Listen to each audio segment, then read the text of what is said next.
Chapter 20. On the Rail. The ridge fell away into white silence.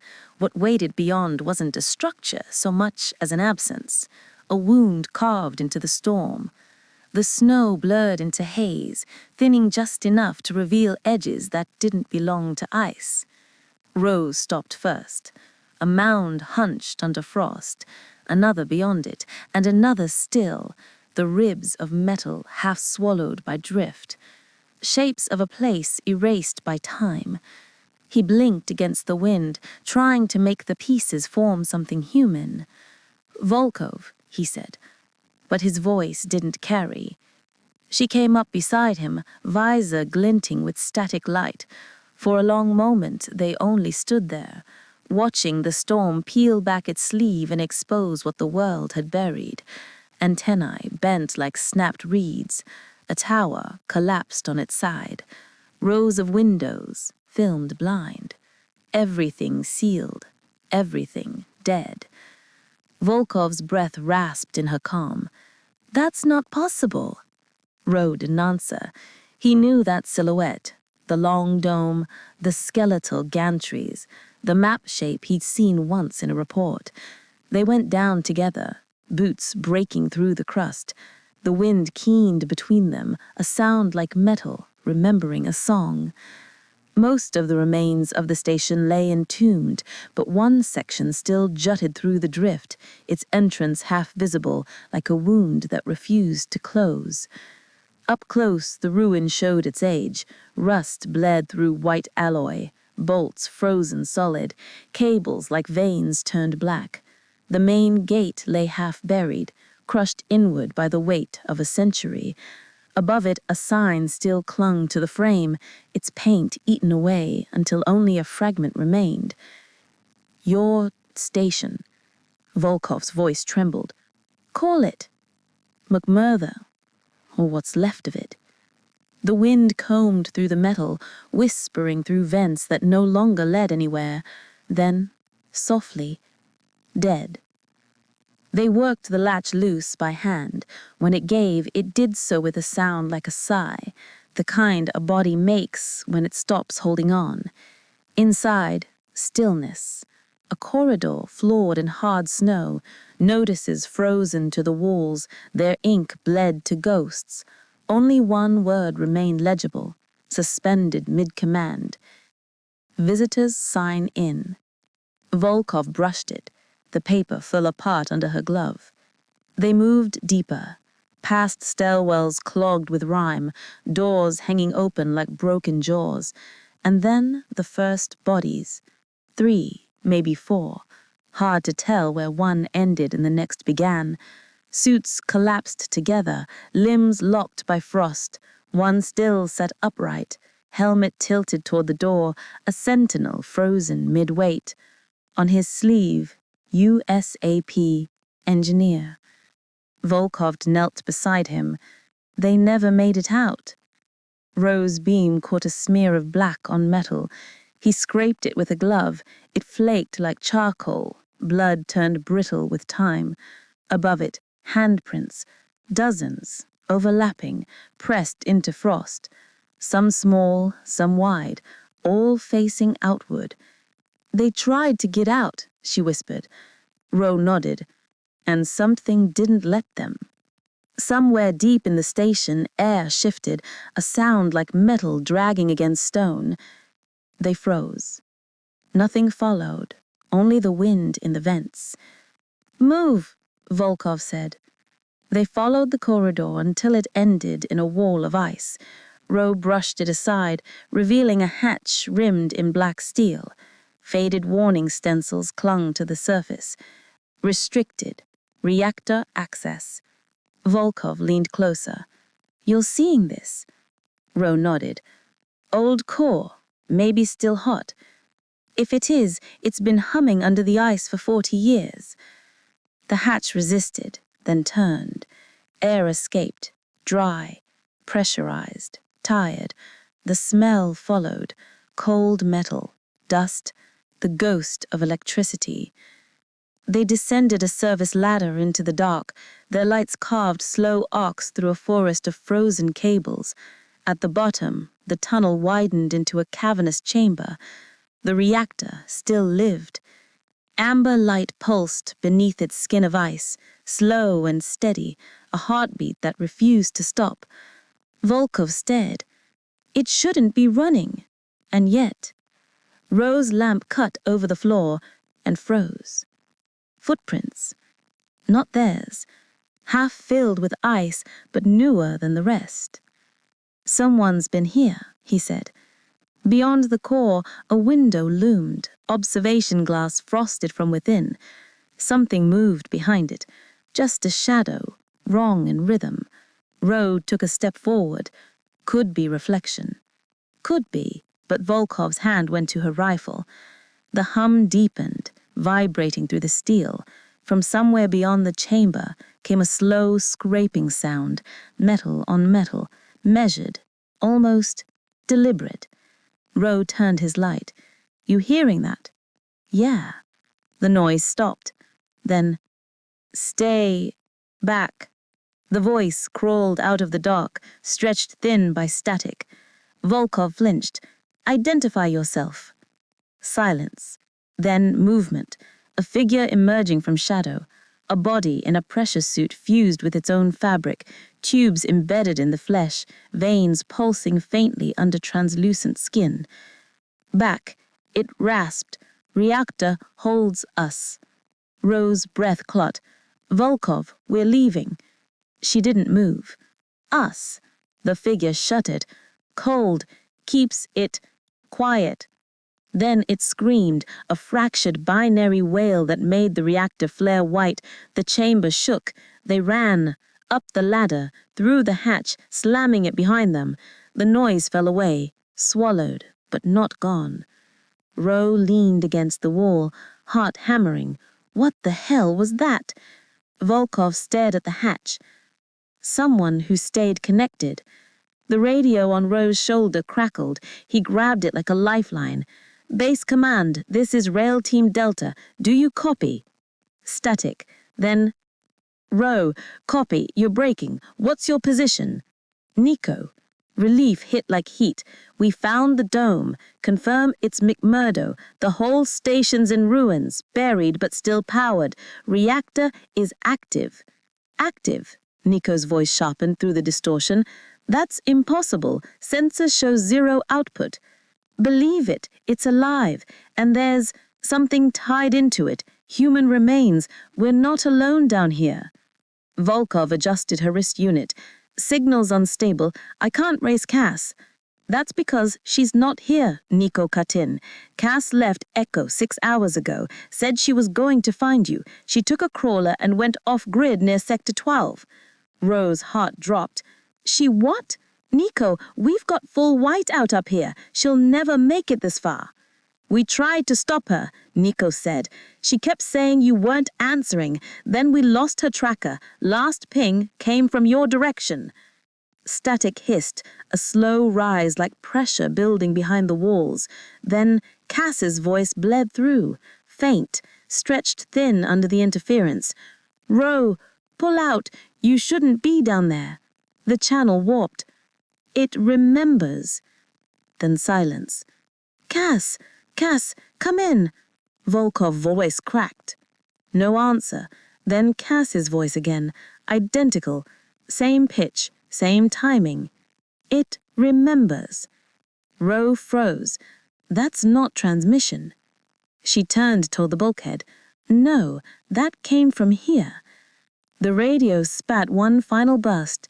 Niko's voice tangled with another beneath it, unhuman, layered like echo on echo. McMurdo is gone. Get out while you... Then the line went dead. Only the low hum of the reactor answered, steady, patient, listening. I'm going after her, Ro said. Ro, you stay here, Lina. Volkov opened her mouth to protest, then stopped. The words hovered between them, unsaid and heavy. Finally, she only nodded. Outside, The storm leaned harder against the dome, as if listening too. Chapter 21. The Drift. The storm came back without warning. One moment, the horizon was a pale bruise under thin cloud. The next, it folded shut. Wind hit the dome in a single breath, hard enough to rattle the braces. Snow rose in spirals, whirling against the viewport until the world disappeared behind white noise. "Row, seal the hatch," Volkov said. He was already moving. The lock shuddered closed, air pumps whining as pressure stabilized. A film of frost crept across the interior walls, like mold in fast motion. The lights pulsed once, then dimmed to emergency amber.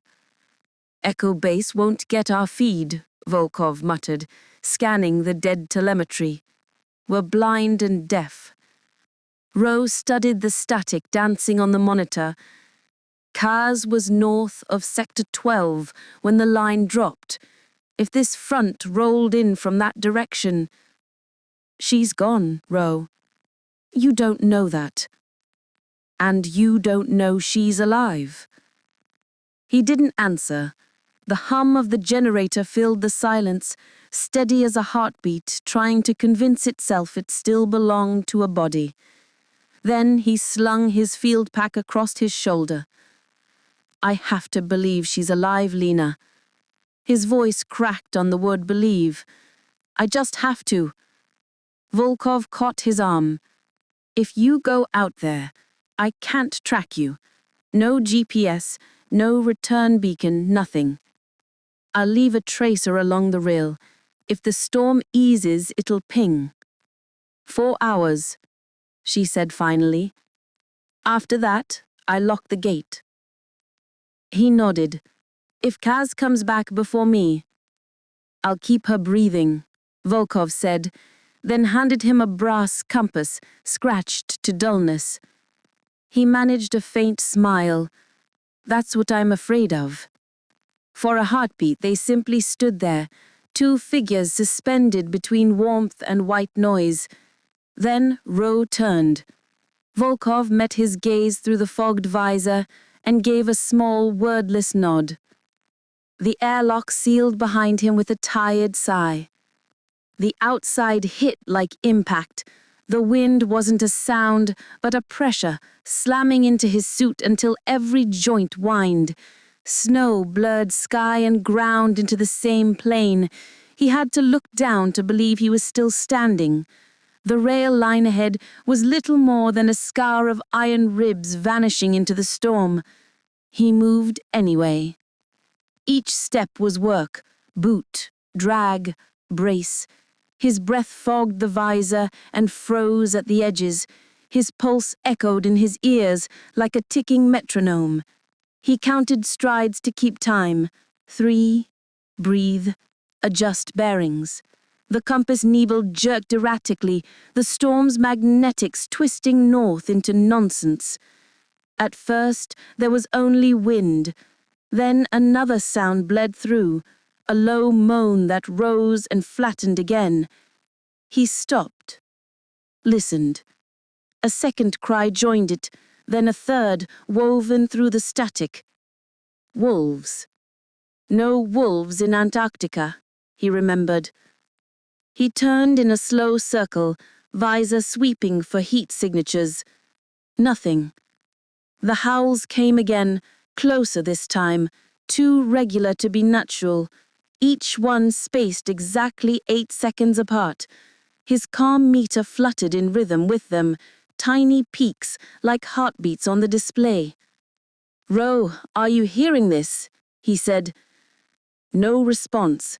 The line was snow. The chorus built, a layered keening that wavered between organic and mechanical. Wind, static, voices hidden inside the noise. A primitive sound, yet somehow orchestrated, like a song that remembered being human. Rowe pressed forward, jaw clenched against the rising fear. He told himself they were harmonics, the metal ribs of the old rail singing under pressure, but the tone shifted, descending into something almost deliberate. Then, cutting clean through the storm, came a voice he knew. Row, left, beacon, 4. He froze, heart hammering. Kaz? Is that you, Kaz? Say again. Only wind answered, but the compass needle snapped to the left and held steady. He followed it, stumbling through waist-high snow until a shape loomed ahead, a twisted signal tower jutting from the drift. Its light was dead, but faint interference hummed through the air like breath on glass. The wolves, or whatever they were, howled again, closer now, circling him. He caught a glimpse between gusts, dark forms pacing him at the edge of vision, low to the ground, too smooth in movement to be animals. Their outlines shimmered with static, as though made of distortion itself. When he blinked, they vanished. His calm flared. Ro, do you copy? Kaz's voice, clear, familiar, impossible. He staggered, scanning the white. Kaz, it's me. Where are you?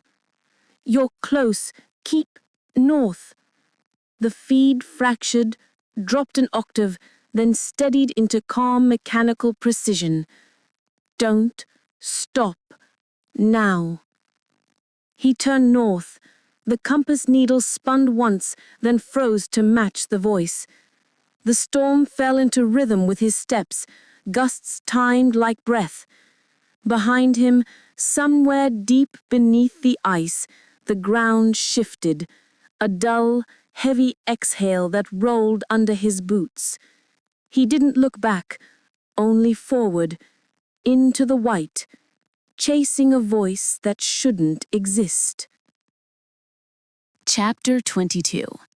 White Signal. The storm had eaten the sky. Ro could no longer tell whether he was walking or standing still, only that the horizon kept resetting, a loop of white that never quite aligned.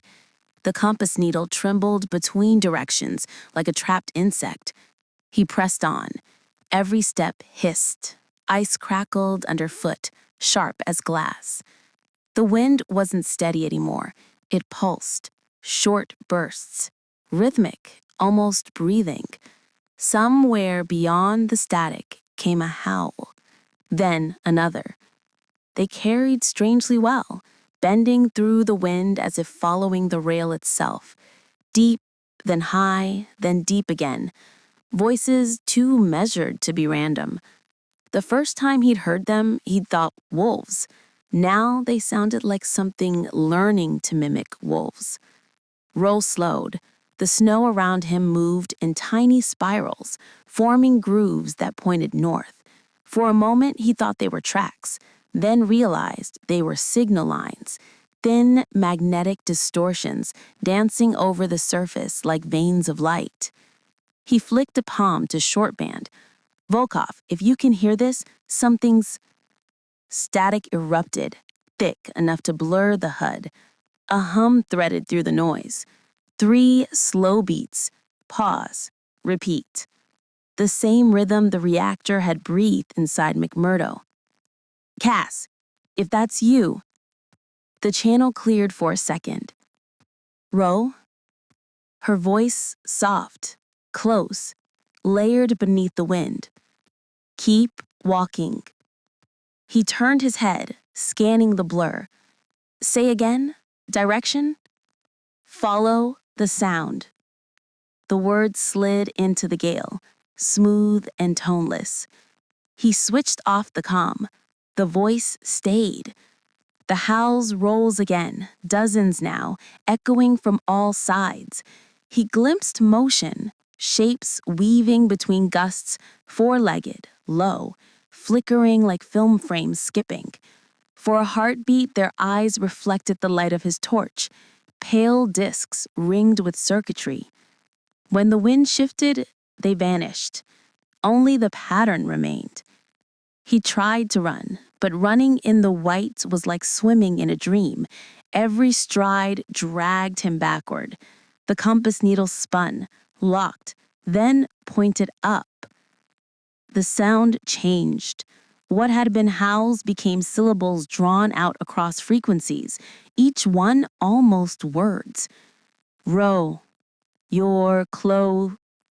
He nearly laughed, part hysteria, part denial. Yeah, he said aloud, muffled in the helmet. Sure I am. He pushed forward, following nothing but the pressure in his ears. The suit temperature warning blinked amber. Oxygen mix, low. When he stumbled against something solid, it took a second to realize it was metal, a rail junction half buried in ice. The sign above it read only E12 in faded paint, one of the old beacons, dead for decades. The wolves, or whatever carried their sound, fell silent. For the first time since he'd left McMurdo, the wind stopped. The quiet was worse. He could hear his own pulse ticking against the mic. He touched the beacon. The metal vibrated faintly, warm under his glove. The storm should have frozen it solid. He crouched, brushing snow away. A small panel blinked underneath. One green light. Steady. Power. The suit's diagnostics registered a new signal. Short range, encrypted. ID C-S-104. Cass's field tag. His breath caught. Cass, I found your beacon. No reply. Just the hum of wind through metal. He switched channels. Echo base, this is Ro. Keira, Niko, do you copy? I found Cass's beacon. Static, then a burst of broken audio. Niko's voice almost swallowed by interference. Not hers. Ro leaned closer to the mic. Say again, Echo base? It's not her ID.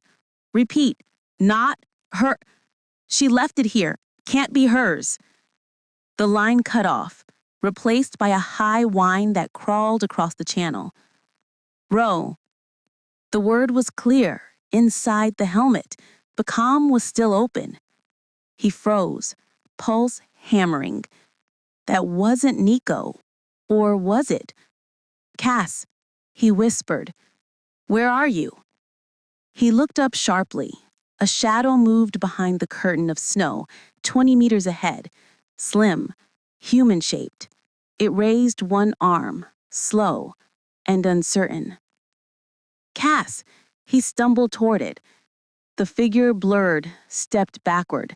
He followed, closing the distance until the snow broke enough to see her face through the visor. Frosted, pale, eyes wide with disbelief. She reached for him. Then the storm screamed between them, a living wall of white. Ro caught her arm. I thought, God, Cass. Then doubt hit him. Was it really her or something imitating her, the way it had with Lang? She jerked back and smacked him hard across the helmet. The shock rang through his skull. For a heartbeat, it was absurd, like waking from a dream. Only you, he muttered, dazed. Only you would do that. Cass's breath fogged the inside of her visor. You're real. I had to be sure. I almost laughed. That makes two of us. Behind her, the wolves began again, farther away now, their howls tapering into static. The snow thickened, soft and heavy, as if trying to seal them in. Tass looked back toward the north. We can't stay here. The signal's stronger out ahead. We have to go back. Back? To McMurdo? The storm. It's dying, she said, though wind still tore at them. Trust me, it's safer near the dome. Whatever's out here, she shook her head. It isn't separate anymore. Ro hesitated, scanning her suit. The ID tag on her chest plate flickered between C-S-104 and static. She didn't notice. He nodded slowly. All right, back to McMurdo. They turned south, leaning into the wind. For a moment, the horizon opened, revealing a faint orange bloom far away, the stag reflecting something on fire. Rose stared. "What is that?" Cass didn't answer. The light flared once, then died behind the snow. He felt the rail shudder underfoot, a distant vibration running through the ice, like the earth drawing breath. Then the storm closed again, and they were two shadows walking into the white, following a compass that no longer knew which way was home. The alarms didn't rise. They erupted. Red strobes ripped through the dark, turning the control room into a stuttering film of motion. "Breached compartment 3, Keira shouted. "That's maintenance. Who the hell?" The first explosion cut him off, a metallic roar that shook the floor. Smoke filled the corridor. Through it came a maintenance drone, blades out, half its casing slagged by heat. It screeched, a pitch so high it hurt the teeth, and fired its cutting torch in a wild arc. Keira ducked. The beam scorched the bulkhead, showering them in molten paint. She snatched the fire spanner from the wall rack and swung. The tool cracked against the drone's optics with a wet pop. Niko jumped in with a pry bar, slamming it down until the machine stopped twitching. "Since when do drones attack people?" he panted. "They don't, unless something tells them to." Another Kelon screamed, bulkhead 6, then 10. The base was unraveling in layers. They ran. Smoke trailed from vents. Sparks fell like snow. Somewhere below, coolant lines burst, spewing mist. Through it, more drones moved, not in formation, but hunting. Their cutting arms flickered with white fire. "Keira, back to the lab." They slid through the hatch and sealed it behind them. The lock lights cycled red to green, then back to red. A low hum pressed against the door, like breath. "Systems are looping," Niko said. "Even the doors are confused. Grab what you can use." They tore through lockers, found a flare gun, a compressed gas nailer, 2 lengths of pipe. The hum behind the door deepened to a growl. Keira braced as it blew inward, a drone punching through steel like foil. Shards flew. She fired the flare. The magnesium burst slammed into its chest. The machine went up in a white scream. 2 more crawled through the gap, red optics scanning. Niko threw a gas canister. "Down!" He shot it with the nailer. The explosion threw both of them across the room. Ceiling tiles collapsed. The smell of burning plastic filled the air. Keira rolled, ears ringing, vision snowing static. The second drone twitched toward her, half its frame on fire. She drove the pipe through its sensor cluster and twisted until it stopped moving. Niko stumbled upright, coughing. That bought us 30 seconds. Enough to reach the hub. They sprinted down the corridor, shoes skidding on coolant slick. Lights flickered, cutting the world into freeze frames. Red, black, red. Each flash revealed more movement in the vents, mechanical shadows crawling overhead. At the hub, control consoles spat sparks like angry fountains. Power relays were melting in their housings. The main reactor feed glowed a deep, unhealthy orange. Keira slammed the emergency breaker. Nothing. The AI voice spoke softly through the speakers, calm, genderless. "Visitors, sign in." Niko swore and fired the flare gun into the ceiling. "Shut up!" Panels rained down in response. A burst of heat swept the room, then the entire floor lurched. "Pressure spike," Keira said. "Reactors venting." "How bad?" "Terminal." They bolted for the exit. Behind them, another section of corridor exploded, a wave of air and debris chasing them through the hatch. They hit the deck as the blast rolled past, heat licking their suits. When Keira looked up, the whole north wing was gone. Through the new hole in the wall, she could see the Antarctic night. White storm, black sky, the wind filled with burning insulation. "Airlock," she shouted. They ran for it. Drones followed, limping, burning, crawling through smoke.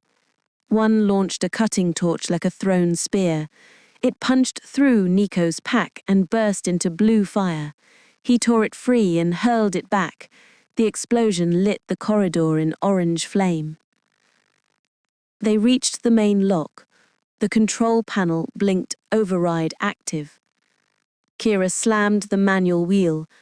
"Come on." A voice whispered through the intercom. "Keira, don't leave." She froze. It was her own voice. The bass had recorded her. "Do it!" Niko shouted. She twisted the wheel until the lock screamed open. Freezing air hit them like a wall. The storm howled in, scattering ash and flame. They staggered back from the blast of cold, then looked beyond the threshold. Echo Station burned under the snow, its domes pulsing with uneven light, systems firing and dying in rhythm like a failing heartbeat. Somewhere deep inside, the core thrummed louder, the light bleeding through the frost until it painted the sky white. "It's building charge," Niko said, voice shaking. "It's waking up the whole grid." Keira's gloved fingers hovered over the lock release. "If we open it now, we freeze," he finished. "If we stay." The floor trembled beneath them. Machinery groaned, sparks cascaded from the ceiling. "Pick one," she whispered. For a long moment, neither moved. Outside, the wind screamed like metal tearing. Inside, the reactor's light began to climb the walls. Keira raised her head toward the sound and whispered, "It's thinking." Niko met her eyes through the visor. "Then we'd better move before it decides." The corridor shuddered again, alarms blaring. Snow blasted through the ruptured walls, swirling around them like ash. They braced against the storm, not running yet, caught between flight and the pull of something alive inside the dying base. And in the static roar of the wind, a voice rose faintly through the comm. "Remember." Chapter 23. Static Bloom. Volkov hadn't slept in 30 hours. Her breath fogged the inside of her visor as she crouched over the reactor console, rerouting coolant lines by hand. Every screen showed the same sick rhythm, systems looping through diagnostics faster than human eyes could follow. The station was eating its own code. "Come on," she muttered, voice low. "Just hold together a little longer." A row of indicator lights blinked red, then green, then red again, as if the station couldn't make up its mind. She leaned back, her shoulders aching. Beyond the dome, the storm clawed at the walls. Ro had been gone for 4 hours. The comm array hissed to life behind her. "Volkov, this is Echo Base. Do you read?" She spun in her chair. "Keira, I hear you. You're faint, heavy interference." "We're losing control here," she writhed. "Main grid cycling itself. Systems are turning against us. There are explosions everywhere." "Could be feedback from McMurdo's reactor." "Ours is still hot." "That's the thing. Ours shouldn't be hot. We cut it. It's restarting on its own." Another voice joined in, distant but urgent. "Niko. We've got multiple malfunctions everywhere. The station is destroying itself." Volkov frowned. "Say again?" Something crashed on their end, metal striking metal, muffled by static. "Repeat, the signal is in the life support net. We're trying to isolate it." Then silence. The channel snapped dead, replaced by a low hiss that grew louder until it became a note, a single tone, pitched exactly to the reactor's hum behind her. Volkov froze. The two sounds aligned perfectly. She muted the comm, The note stayed. She felt it through her boots, vibration pulsing up from the floor plates in slow waves. McMurdo was humming back. She pulled up the geothermal schematics. A dozen new lines had appeared beneath the station, corridors that didn't exist, drawn in faint green light like veins branching downward. She zoomed in. No geological data, no origin tags, just one label handwritten in the margin field: sub-level access, sealed. Her throat went dry. What the hell are you? She activated the ground-penetrating scanner. The feed returned dense interference, fractal and recursive, as though the Earth itself were generating static. Amid the noise, a faint geometry flickered. Circular structures nested under the main dome, depth unknown. She recorded the image and sent a burst transmission toward Echo Base. No acknowledgement. The signal bounced back almost instantly, altered. The header line now read, "Received. Thank you for the update, Volkov." Her stomach turned. She hadn't signed her message. The monitors brightened without input. The main screen shifted to a wide-angle thermal map showing 2 heat signatures north of McMurdo, moving slowly through the storm. Rowe and someone else. Volkov reached for the mic. "Rowe, if you can hear me, you're coming up on the outer ridge. There's a breach in the south lock, but..." The reactor flared. Lights dimmed. The station exhaled a long metallic groan, and every console in the room lit up at once. Text flooded the screens, fragments of maintenance logs and command lines bleeding together until they formed sentences. Echo status, stable personnel accounted for, remember us. Volkov stepped back. That's not in any protocol. Her voice triggered another reaction, the same lines repeating, but slower, as if the system were trying to imitate her cadence. Remember, us. She shut the power main. The lights stayed on. The air shimmered near the reactor, heat distortion, or something inside it moving. A filament of light uncoiled from the core, flickering in pulses like Morse code. 3 beats, pause, repeat. The same rhythm she'd heard through Rosecom before he vanished. Volkov stared at it, realization cutting through exhaustion.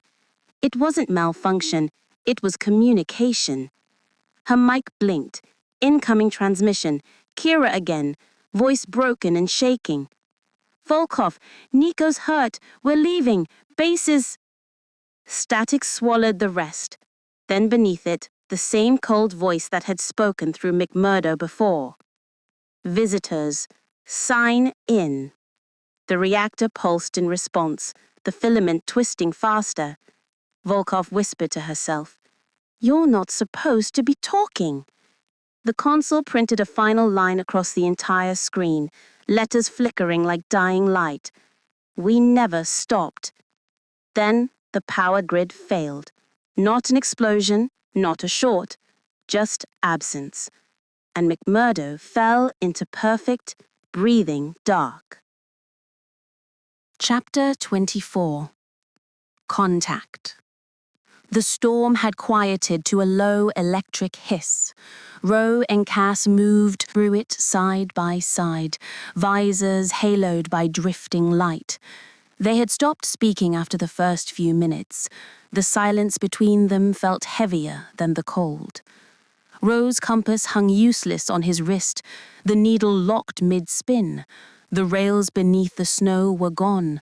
Only instinct and the faint hum through the ground pointed them forward. "How far?" he asked. Cass didn't answer right away. "Close. I can feel the resonance." "The signal?" She nodded once. "It's stronger near McMurdo." He glanced at her. Her stride was too precise, every step measured, the way she turned her head, deliberate, mechanical, not like before. "How did you survive? Your crawler went dark hours ago." "I stayed near the beacons. There was warmth there." "From what? They're all dead." No reply. Her comm light blinked, a slow red pulse at her throat. They walked on. The snow underfoot had turned smooth, almost glassy. Static whispered in their helmets, a voice half-formed but never words. Ro tried to ignore it, but the rhythm matched his heartbeat. Far on the horizon, light bloomed orange, one pulse, then another. "See that?" he said. Kaz looked toward it, visor catching the glow. "Echo base," she said quietly. "It's failing." "How do you know?" "Because it stopped answering." The wind carried a deep vibration then, like the ground itself was breathing. McMurdo appeared through the drift, a black dome half buried, its lights flickering like eyes behind frost. Relief hit him, brief and painful. "Home," he murmured. Kaz stopped beside him. "Almost," she said. Her voice echoed faintly, a double layer a half beat out of sync. Ro frowned. "Your comms duplicating." She touched her mic. "It's nothing. Feedback." But the echo came again, not from her helmet, but from beneath the ice. Just feedback. The snow at their feet quivered, spinyweb cracks running toward the dome's base. Rose stepped back. "Kaz?" "Inside," she said. "We'll be safe inside." The wind shifted, now warm, smelling of burnt metal. Over the ridge behind them, an orange bloom tore the sky apart. Echo base. The light painted their visors in fire. The blast followed seconds later, a low pulse through the ice like the world sighing. Kaz reached for his hand. "Don't look." He did anyway.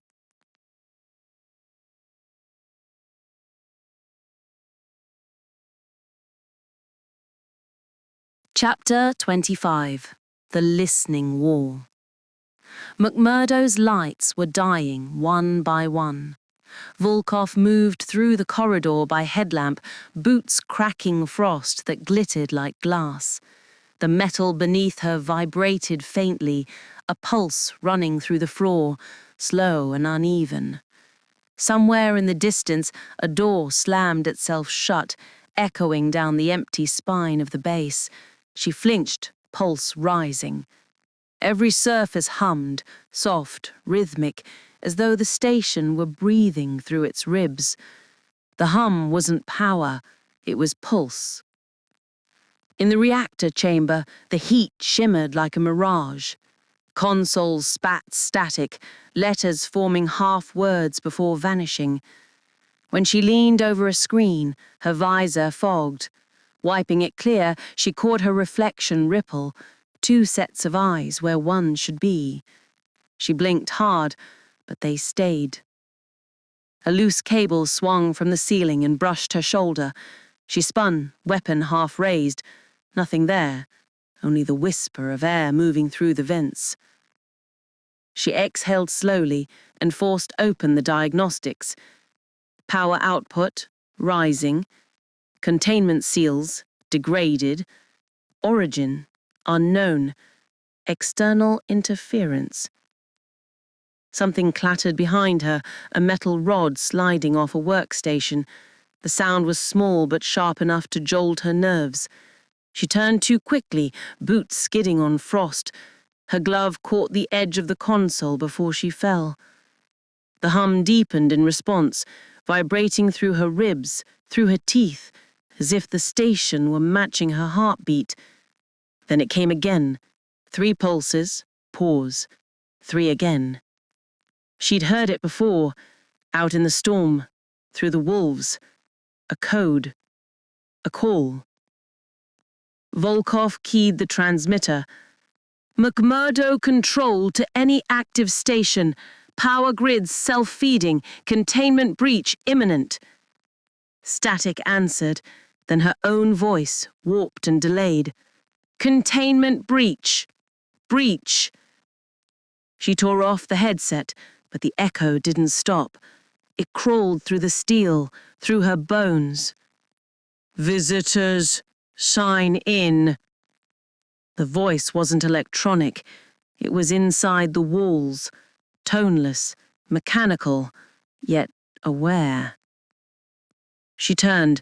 The reactor's core had opened like an iris. Inside, thick cables twisted downward through a torn section of floor. The grate around it trembled.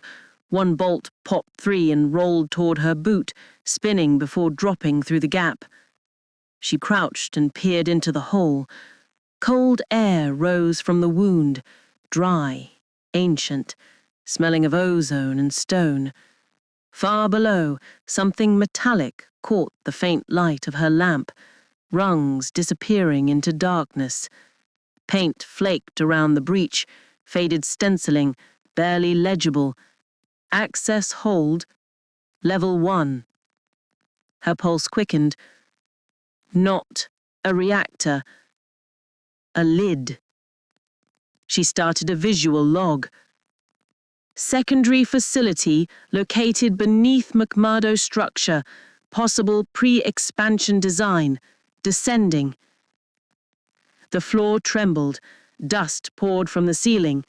A pipe overhead snapped from its brace and crashed behind her, sparks skittering across the floor. She spun sharply, heart pounding. The tremor settled into a rhythm, steady, deliberate, a heartbeat through stone. Then a burst of light flared across the ice outside, the horizon blooming orange, storm clouds turning to fire. A shock wave followed, rumbling under the foundation. The lights flickered, died, returned, then died again. She ran to the viewport. Through the storm she glimpsed 2 distant figures on the ridge, shadows against the burning sky. Ro. Cass. She tried to open the outer locks, but the system was frozen, screens bleeding white.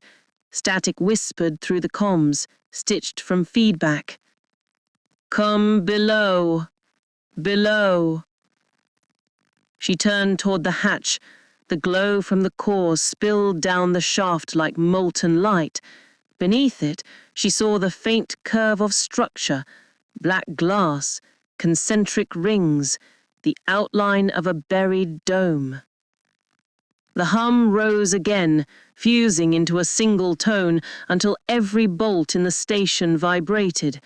She felt it in her chest, behind her eyes, synced to the drum of her own heart. We are still below. Silence. Her breath fogged the inside of her visor. Even the storm outside seemed to hold its breath. Volkov stepped to the ladder, the echo of the phrase still trembling through her bones. Below her, the light pulsed once, slow, alive, answering her heartbeat. She hesitated, then followed it down. Chapter 26. After the Fire.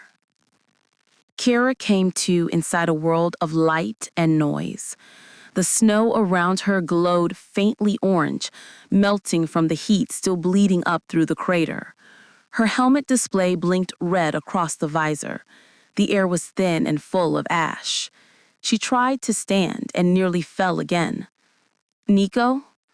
Only static. Through the blur, she saw a gloved hand half buried in the drift. She dug with numb fingers until she freed him, sealing the crack in his tank line and hitting the emergency stem. His breathing steadied, frost steaming from his visor. When she turned back, the horizon was collapsing, ash and ice folding inward where Echo Base had stood. It was gone. The ground was still shifting. Radiation warnings pulsed across her display. Fissures crawled outward from the crater's rim. She wanted to think, to orient herself, but the storm above them moved wrong.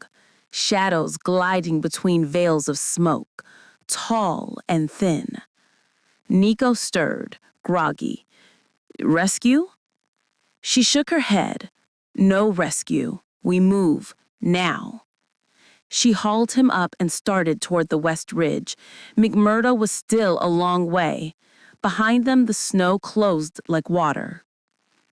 The wind changed pitch, no longer wind at all. It became guttural, rising in drawn-out howls that rolled across the plain. Not animals, not machines. Niko froze, weapon raised. Great, more ghosts. Keira drew her sidearm, eyes scanning the fog. A shape darted forward. Too fast, too tall. She fired. The blast carved a glowing arc through the snow. The figure staggered, then reformed as the blizzard closed again. Niko's taser cracked blue, catching two silhouettes in its arc, human shapes, before the dark swallowed them. 5 more forms appeared, weaving through the snow like dancers. Keira emptied her clip. Niko's arcs flared again. For a heartbeat, the wind thinned and faces surfaced in the haze. Cass, Ro, Lang. Familiar eyes staring from the fog. Kira's breath caught. No! The figures froze mid-step, then folded inward, flesh liquefying into black glass matter that hissed as it sank into the ice. Silence followed, then the wind returned. They looked like us, Niko said, voice shaking. Keira nodded, gun trembling in her grip. They were listening. They learned our shapes. They ran. The ridge behind them moaned and slid apart, ice collapsing in a low, thunderous groan. Keira's oxygen light flashed red. Niko pulled her forward, both tethered by the same line. The howls faded, replaced by a deep hum rising beneath their boots. Every few steps, the vibration synced to their heartbeats. A rusted crawler loomed out of the storm, half buried in snow. They forced the hatch and stumbled inside, sealing it against the wind. The heater cell coughed to life, barely warm. Her hands shook too much to reload. They weren't alive, she whispered. They were copies, Niko said. Just like that team from McMurdo that took Lang. Just like Lang himself. What the hell was that? He said again. It was like our people, or at least they looked like them. He swallowed hard. They can take shapes now. A hiss cut him off. Volkov's voice spilled through the static, warped and distant. Containment, breach. Then Kira's own voice followed, echoing back a heartbeat late. She shut the radio off. The echo didn't stop. It kept resonating through the crawler's hole, faint and rhythmic, as if the metal itself were carrying it. When the storm eased, they pushed on. The landscape had changed. Rows of toppled antennas stretched across the plain, each mast trembling in the same 3-beat rhythm. Keira crouched, pressing a gloved hand to the metal. The pulse climbed through her palm, into the ground, up her arm. It found her heartbeat and matched it. It's not local, she said quietly. It's everywhere. The whole network is alive. Their oxygen was almost gone when they saw the beacon, McMurdo's perimeter light, faint through the drift. Relief hit, then froze in her chest. The glow came not from above the snow, but beneath it. The hum deepened, echoing like a buried heartbeat. Keira dropped to one knee and pressed her glove to the ice. It's awake. For a heartbeat, the world held still. Then the glow swelled, white, blinding, as though the earth itself had opened an eye. The radio crackled. Volkov, are you there? We are in visual range of McMurdo. I repeat. The transmission broke off in static. Chapter 27. The Reunion. The banging came first, faint, rhythmic, somewhere beneath the howl of the storm. Volkov froze, head tilted, counting the pattern. Not wind. Too deliberate. She followed the sound through the maintenance corridor, boots cracking frost. The noise grew louder near the outer lock, a steady metallic thud, then the hiss of a dying beacon. She pulled the manual lever. The gears protested, frozen half solid, but the seal finally cracked with a shriek. Snow burst inward like a living thing. Two shapes fell through the threshold, Roe first, dragging another figure behind him. Volkov caught the door, slammed it shut, and spun the locking wheel until the alarms cut out. Silence filled the chamber, thick and pressurized. Roe collapsed against the bulkhead, panting, visor fogged white.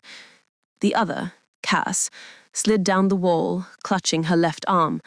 The sleeve was dark with frozen blood. Volkov dropped to her knees beside her. Cass, talk to me. How long were you out there? Cass's voice came thin through cracked lips. Since the blast. Roe leaned back, coughing. She walked half of it. I just followed the light. Volkov toggled her wrist scanner. Vital signs, erratic but stable. Cass's pupils flicked under half lids. Her jaw muscles trembled.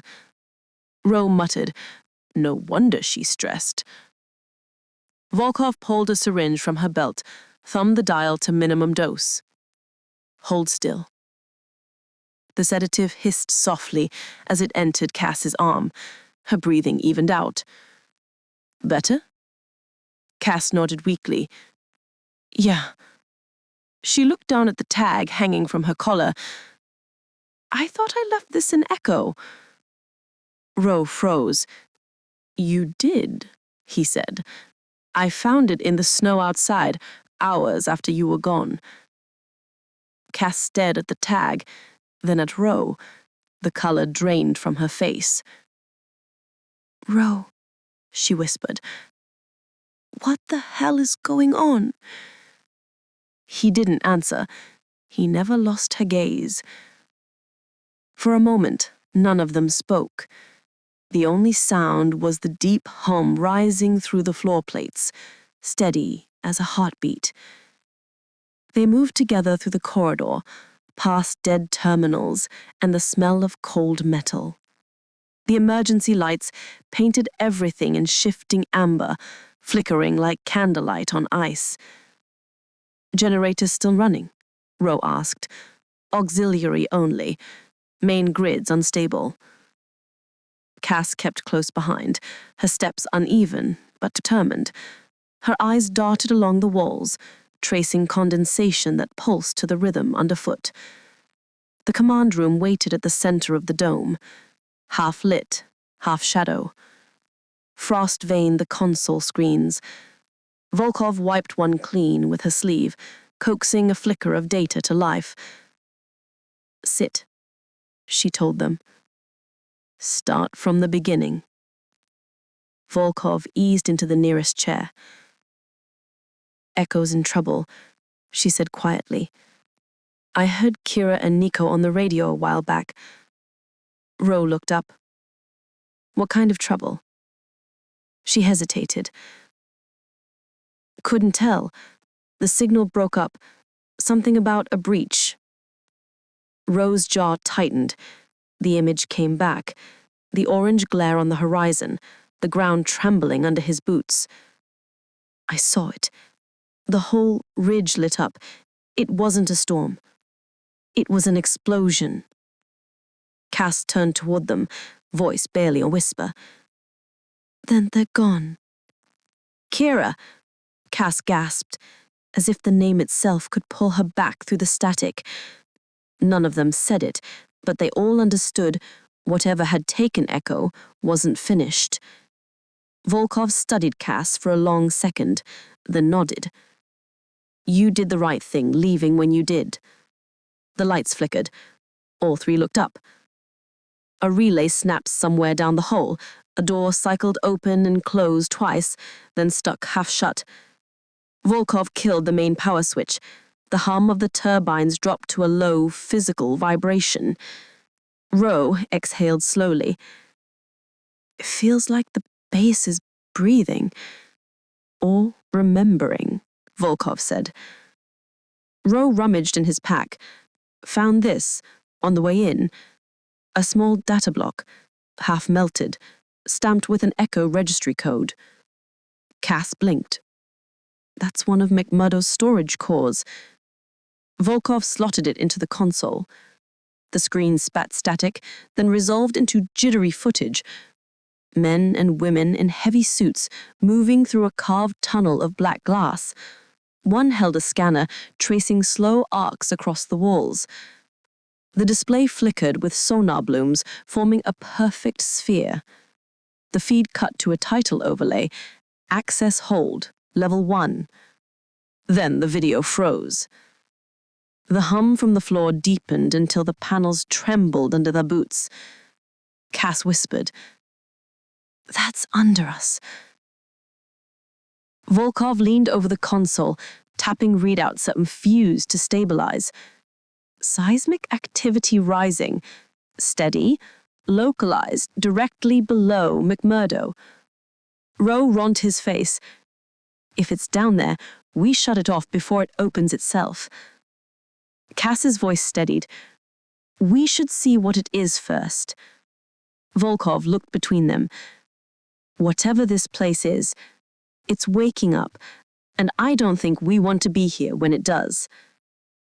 Preparation became muscle memory. Volkov unlocked the weapons locker. 3 rifles, 4 flares, 1 half-charged plasma cutter. She rebandaged Cass's shoulder and checked the sedative timer. Ro rigged a manual line to the freight lift, rerouting what little power remained to the shaft lights. The base creaked around them, shifting as if the ice outside pressed closer every minute. Cass stood at the edge of the freight platform, helmet clipped under one arm. We find it, we end it. Volkov joined her. We end it. Ro hit the switch. The lift shuddered, then began to descend. Chains rattling, light spilling down the frost-rimmed walls. The hum rose to meet them, slow and deliberate, as if the world beneath the ice had started to breathe. Chapter 28. The Descent. The lift shuddered as it dropped through the shaft, a slow metallic heartbeat echoing up the cable. Ice walls slid past, glistening like black glass in the lamplight. After 30 meters, the texture changed. Veins of alloy threaded through the ice, running downward like roots. Volkov checked her wrist display. Temperature rising, pressure stable. Ro leaned against the railing, rifle across his chest. Feels like we're going into a furnace. Cass stared through the grating. Look at the patterning. Those ribs aren't drilled. They're grown. No one answered. The hum from below filled the air, deep enough to rattle their teeth. The lift jerked once, then slowed. The control light blinked green. Landing, Volkov said quietly. They stepped out onto a narrow steel platform. Frost creaked beneath their boots. Ahead, a corridor sloped away. Metal walls fused with smooth, dark material that reflected light like oil. The air smelt faintly of ozone and old heat. Kaz pointed to a faded stencil on the bulkhead. Echo 1, Vault Access. Ro brushed the letters. Built right into the rock, or whatever this is. Volkov checked her gauge again. Power readings rising from below. Something's active. They moved forward, lamps cutting through vapor that hung like breath in the corridor. Pipes throbbed faintly underfoot. The hum grew stronger, structured now. deliberate. The corridor opened into a vast gallery. Through cracked safety glass, they saw a cavern stretching out beneath them, immense, half filled with frost and drifting mist. At its center rested a vessel the size of a city block, sleek, curved, its hull black as obsidian and dusted with ice. Scaffolding and cranes surrounded it, frozen mid-motion like abandoned toys. Kaz pressed a hand to the window. That's not human. Volkov's voice softened. McMurdo wasn't a reactor. It was a vault. They stood in silence, listening to the hum that seemed to come from the ship itself.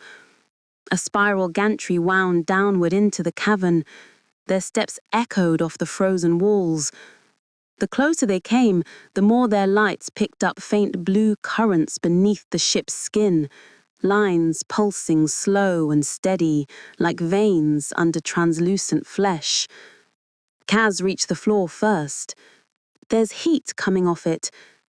Keep your distance, Volkov warned, though her voice had gone reverent. She couldn't look away. Rose circled the bow, scanning with his light. There's movement inside the hull, power flux, something's active. The first shadow appeared near a crawler, tall, flickering at the edge of sight. Rose snapped his rifle up. Contact! Volkov swung her light. Nothing. Only the gleam of frozen steel. Kaz's breath hitched. I saw it. It moved between those crates. Volkov's voice steadied. Eyes open. No sudden shots. Another flicker, closer this time, crossing the ship's flank. For an instant, it looked human, then folded into darkness again. The hum beneath them climbed half a tone. They started to retreat toward the corridor. Something moved ahead, two silhouettes against the blue glow. Their outlines shimmered, distorted by heat. Kaz fired. The blast cracked through the cavern, scattering light across the hull. An energy bolt slammed into the ice beside her, spraying vapor. They're armed, Rose shouted. More beams streaked from the dark, white hot, carving grooves through machinery. Steam burst from shattered pipes. Volkov grabbed Kaz's arm. Run! They sprinted across the cavern floor, boots slipping on wet ice. Another bolt scorched past Rose's shoulder, melting a line through the railing. The air filled with the hiss of steam and the hammer of their footsteps. Kaz glanced back, just enough to see the shapes advancing. Humanoid, but wrong, their edges rippling like water. They moved in perfect unison. The corridor ahead glowed faint red under emergency lights. Volkov led the way, firing short controlled bursts down the passage. Roke covered Kaz as she stumbled, yelling, Go, go! An energy beam struck the wall beside Volkov, showering sparks. She slammed the lift controls. Inside! They piled in as another blast tore through the doorway, molten spray hissing against the bulkhead. Volkov shammed the gate shut. The lift lurched upward, gears shrieking.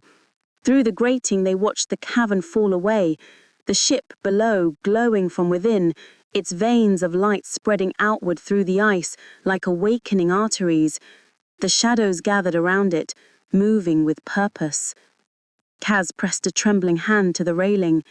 They're guarding it. Volkov's jaw tightened. Then it's awake. The hum followed them up the shaft, steady, alive, matching the rhythm of their hearts. Chapter 29. The Thing Below. The lift jerked to a stop halfway up the shaft. For a moment there was only the hum and their breathing. Then the lights died. Rose slammed a fist against a panel. We've lost main power. Volkov's voice cut through the duck, calm but sharp. Manual override. Go. They forced the inner hatch and climbed out into a maintenance bay. Steam rolled in waves from cracked conduits. The air was wet and metallic, vibrating with that same rhythm that had followed them since the cavern. 3 beats. Pause. Repeat. Cass steadied herself against the wall. It's inside the grid. Move, Volkov ordered. The corridor ahead flickered between red and black. Condensation ran down the walls in thin streams, pooling across the floor plates. Their boots left prints, and then a second later, the same prints appeared beside them, running the other way. Ro froze. Movement. A figure stepped from the smoke. His height, his gear, his gait. The same burn mark across the chest plate. Hold fire, Volkov said, though her hand hovered near the trigger. The copy raised its rifle. Ro didn't wait. 3 bursts ripped through the dark, slamming the thing backward. It staggered once, then came apart. Liquid metal peeling from a hollow shell, collapsing into a twitching puddle that reflected all 3 of them in warped angles. Cass's voice trembled. That was you. Ro wiped his visor. Not anymore. They pushed deeper into the lower corridor. Alarms wailed above, muffled by the thick air. Frost melted from the ceiling in sheets. Droplets hissed where they hit hot metal. At the next junction, Cass knelt by the residue of the fallen mimic.